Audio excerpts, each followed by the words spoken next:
This is the first time we're using proper electronics, like we're using Ableton Live.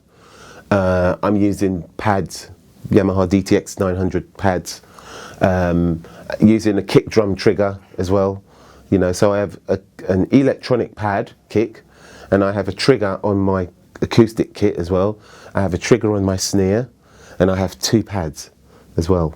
I have 2 pads, which are all which all go through the DTX 900 brain. Put all the samples in and I just trigger. So what we do is we lift the sounds from the album and just put them into Ableton and my DTX 900, and also the percussionist Chola has a Roland SPDS pad thing, which he triggers hand claps and crazy sounds as well. So that's how we managed to reproduce and to get it sound so good. And also our front of house guy is great as well. He's been with us for same as me, 23 years. We wanted to sound like the record, so what we did, we just say, right, do the best that we can to reproduce that.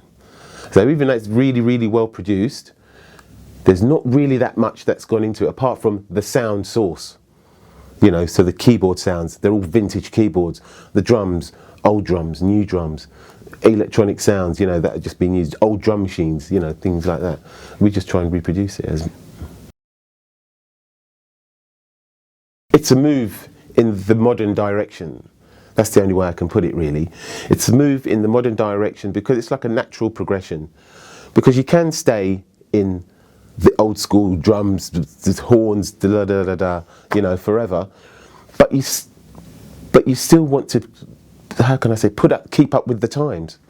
You have to keep up with modern times. Now, for me, the only natural way forward is to add machines. I've always said, let's have a computer running some stuff. I've always said that, and it's only now that we've managed to sort it out properly. You know, but when we're running Ableton, there's not much going on. It's only just a couple of tracks. But the majority that you hear it's all live. I can definitely say 98% of the Jamiroquai live set is live. The 2% is just run from Ableton, and they're just additional sounds. The structure of the songs can always change. We're not stuck. We're not stuck to the computer. That's the good thing about Ableton. You can chop and change, stop and start, go here, go there. You know, last night when we did the gig, there was a bit where Jay didn't come in on time, but we could just keep going round that section, and then he would come in, and then we just carry on with the song. You know, so it's very flexible. It's always flexible. The only thing that's not flexible is the click. Of course. I play Sabian cymbals, HHX, AAXs. I've just got hold of some new hi-hats called sick hats. I think they're called the sick hats. They're like 16-inch, you know, as big as that. They're like 16-inch, and they're quite dark, but they make a really good sound. The first person I saw playing them was Tony Royster, and the sound he got out of them was phenomenal. And he was using it together with his normal hats. So I've got some new, I've got some sick hats, and I've got some new hi-hats called the click hats, which are really good for the funk stuff that I play with Jamiroquai.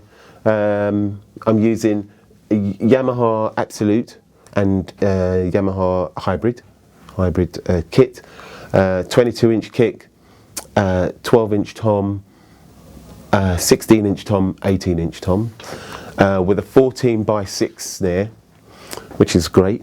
Amazing. I use Vic Firth sticks and Aquarian heads.